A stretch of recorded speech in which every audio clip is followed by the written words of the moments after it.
Ladies and gentlemen, boys and girls, we proudly present this podcast to you in all its glory. They are the bearded wonders, the twin sons from different mothers. He is Blake, he is Sal, and together they are the Blake and Sal Show. And if you're not okay with that, I have 2 words for you. Stay tuned. So Sunday morning, the 3 of us left, hit the road. We got up there, and I did not know what the arena was when we first did this, so I kept saying the arena now. I didn't know what the hell that was. Yeah. We weren't planning this. So until when we got there, I was like, I'm gonna run. You guys go to you get your wristband, Kyle. Yeah. His wristband, because he wasn't with us the first day. Right. And you guys head in, and I'm gonna run to the panels and put my stuff down so that we have our seats for Shatner. Right. Not knowing the difference in the arena. Yeah. And I start looking at the screens, and I don't see Shatner's name anywhere. So I run up to the front, and I give them credit for being completely upfront about this stuff. Yeah. But the guy at the door didn't understand my question at first. Yeah. Someone said, "Where's Shatner?" Oh, he's like, "Oh, he's out there. He's out there by all the celebrities." I'm like, "No. That's not my question." Yeah. Where's his panel? Like, it says on the website this, but I don't know where this is. Someone else overheard me, and he's like, "Oh, you see outside that building over that says arena? Yes, that's where he is for the panel." Oh. And that's when Dad cut off to me and he said, "Yeah, we're not walking over there. No, We want to hit a different panel later on. We don't want to walk over there and miss the panels." Yeah. And we wanted to walk. I wanted to come out of it. I wanted to walk around and chit-chat and talk and do things and relax. And that's what we ended up doing. We ended up walking around the con floor, which was really cool. Yeah. Especially 60s Batman. Yes, you guys did talk about it. Tell them about that. Tell them. Because I ran to 60s Batman, got to shake his hand, asked him how he was going. He said, "I'm doing fine, citizen." He was completely in character. It was a cool moment. That was a really cool moment. And R2-D2? R2-D2 was fun. Yeah. Then we got to take pictures in the Jurassic Park Jeeps. Yeah. Which was hysterically fun. And I got to do what I wanted to do for a while, which is as I'm getting out of the Jeep, I've decided not to endorse your park. And you got the pet blue. Yeah. It was fun. It was fun. And then you guys ran to the Foot Clan. Yeah. Yes. What the hell was that? That was hysterical. Yeah, we're catching up to you. We were catching up to you. Yeah. And I was like, wait a minute, is it the Foot Clan? And you ran up to the Foot Clan, and they had a rope. And I'm like, well, I want to take a picture. I got my phone, take a picture. And they tied you in a rope? Yeah. It's like, you go, would you like to be tied up? And I was like, how do I answer this? And then they showed you what they meant. Yeah. So they said, I didn't say it big. Well, they showed them. I'll do the same shit. What the hell? Why not? We're having some fun. Okay. So the one thing I regret not doing is getting a poster so I could have gotten a picture in the Mach 5. Oh yeah, we never got back to that. We never did get back to that. But I did get a picture of myself in the helmet, and I look like Michael. Yes. I look like Michael Dukakis. That was funny. So that's mostly what we did for the first couple hours there. We just had a good time walking around, and the one thing we did do, which will be hopefully lead to a future guest, who did we run into, Kyle? We ran into Brad Jones, who plays the Cinema Snob on YouTube. Yes, I am not a big Cinema Snob. You are. Yeah. So I know you were giddy to meet him. Yeah, and I was just incredibly shy because... And so we went up to him and we introduced, and you guys chit-chatted for a little bit. So I got a picture with him. Dad got to talk to him, and what'd you think of him? Well, I had to ask him about the one-chip challenge because that's the one-chip challenge? Okay. I have no clue what's going on. Okay, I'll explain this. Okay. What it is, it's a chip that's very spicy on the level of a ghost pepper. It's like 2 million Scovilles. So it's like the kind of thing that would be in like a Man vs. Food challenge? All of it was part of a restaurant, yeah. But what is I'm just saying, no, that would be one of those things. Yeah, what it is, it's something that you can buy. It's a chip that comes in a little pouch that comes in a coffin, and it pretty much goes. Doesn't sound healthy. And it pretty much went from Brad tries the one-chip challenge to Brad tries half a gallon of milk. Which is, wow. Well, so that was cool, though. Yeah, and I guess I asked him, so how much milk did you go through? He said 4 half gallons. Wow. Oh. That's a lot. That's a lot. And he apparently had a serious case of fire hole afterwards. Oh, so that happened. And that was cool. And the coolest thing about it, now that I got a picture with him, I bought 3 DVDs from him, and he autographed all 3. Very cool. I got his film Jesus Bro, which is I saw, and it's incredibly funny. What it is, it's a parody of the Christian films made by Pureflix. Just to note, it does not mock the religion at all, just mocks how propagandic these things are. And it has to do with an internet atheist who has a near-death experience. Meets Santa Christ, which it shows the form of because he equated Jesus with Santa Claus earlier, and is sent back to convert people to Christianity, and it basically sends up all the tropes, the cinematography, the music that you'd find in these. And, interestingly, as they were doing production, Kevin Sorbo's film Let There Be Light entered production, and it had exactly the same plot, only without any comedy or hints of irony. Well, there you go. Yeah. That's it. So, we went back over to the panel floor, back over the panels, and they were finishing up with Kimberly J. Brown talking about the return to Halloween Town. Am I the only person that has no clue what Halloween Town is? It was a series of TV movies on the Disney Channel. I had no idea what that was. So people were very happy to see her, so that was cool. This is the first time I had a weird feeling the mic wasn't working anymore. Well, we'll get to that in a minute. Yeah. We'll get there. So before the next panel happened, I ran across the hall. I just wanted to see what this was. Yeah. And I got a picture, and it was called J. Jonah Jameson versus the Crowd. And pretty much it was a guy dressed as J. Jonah Jameson talking to the crowd how much I hate Spider-Man. That was the whole panel. That was the whole thing. Did he at any point actually tell people, I need pictures of Spider-Man? I was only in there for a couple of minutes, but I saw him holding up paper. He's like, why do I hate Spider-Man? Because he's a menace. I'm like, okay, this is going to be this for the next panel. I got to go get ready for the next panel. Oh, man, if I had known about that, I would have gone over to just... It was very funny. Yeah. That was going on across the hall. I got a picture of that. That was very funny. I'm sorry, you cannot top J.K. Simmons.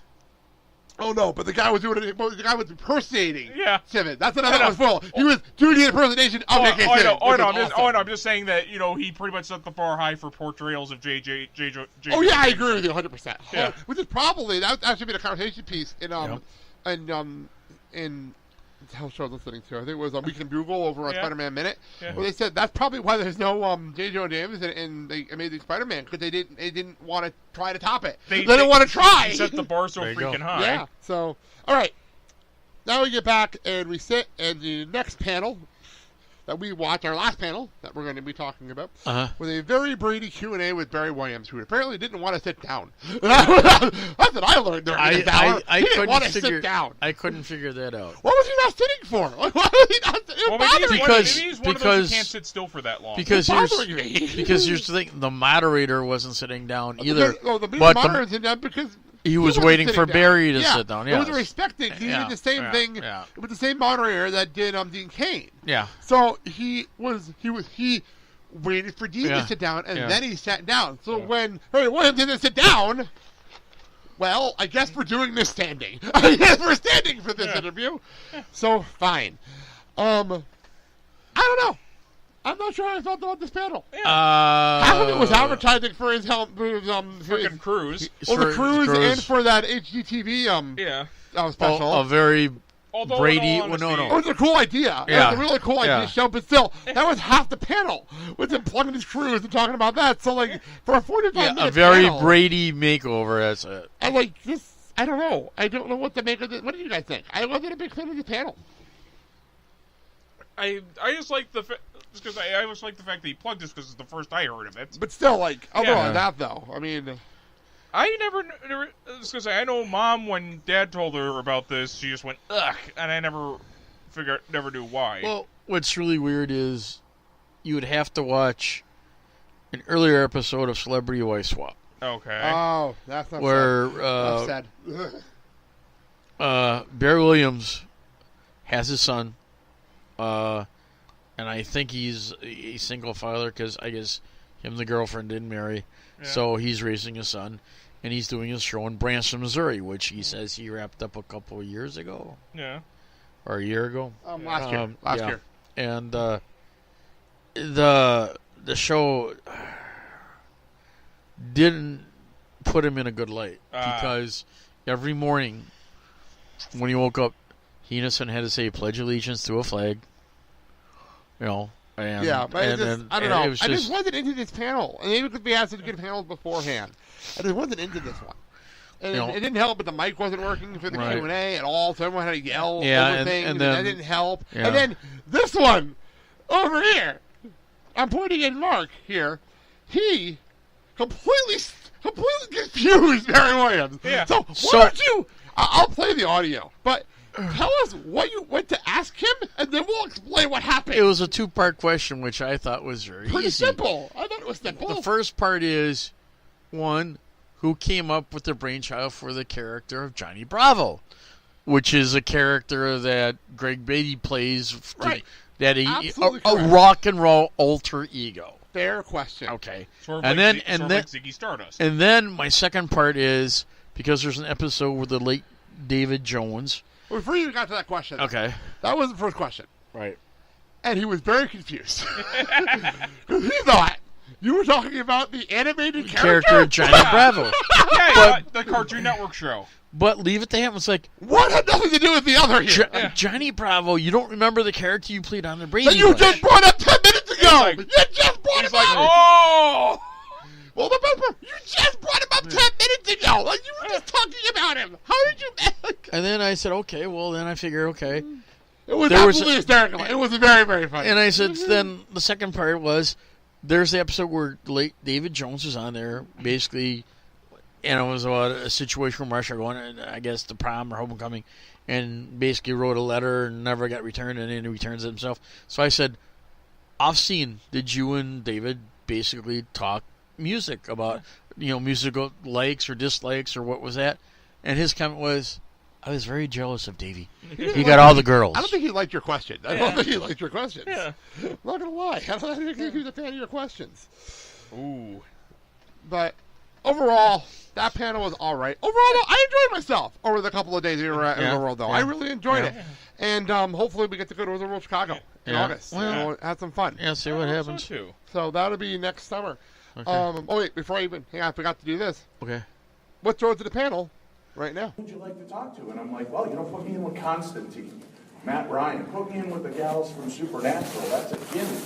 And then, certainly if you could throw me in with William Shatner, and they kind of laughed, but they let me introduce William Shatner. And then on my list was Barry Williams. And he goes, well, you're the paranormal guy.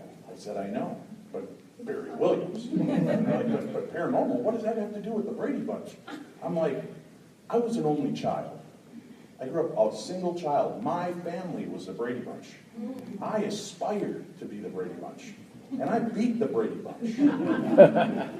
We are the Schrady Bunch, with 8 of my own and my wife's 3 boys. That's right, she had 3 boys of her own. We have 11 children. So it's because of the Brady Bunch, I'm going to punch Barry Williams in the face, because I now have 11 children. No, this is fantastic. He is a musician, a teen idol. He is an actor and a fantastic guy. And I got the funny bit, when I go up to introduce myself to him the other day, I kind of forget I'm still in paranormal mode, and I've got on my t-shirt that says, let's conjure Bloody Mary, and it's got this, and I walk up, and he's always very gregarious and happy, and I walk up and I shake his hand, and I said, Mr. Williams, I'll be hosting your panel, and he looked at my shirt, and then looked up at me, and he goes, oh, are you doing any other panels? Yes, I'm going to be introducing a bunch of other panels, and because you could see in the look, he's like, dude, you're creepy, I'm groovy, Greg Brady. This is going to be weird, but I dressed up for the occasion. So he is here with us. Ladies and gentlemen, turn off your phones or set them to stun so that we don't interrupt the fun. If you have to take a call, please go out in the hall. Ladies and gentlemen, the one, the only, the grooviest big brother on the planet, Barry Williams.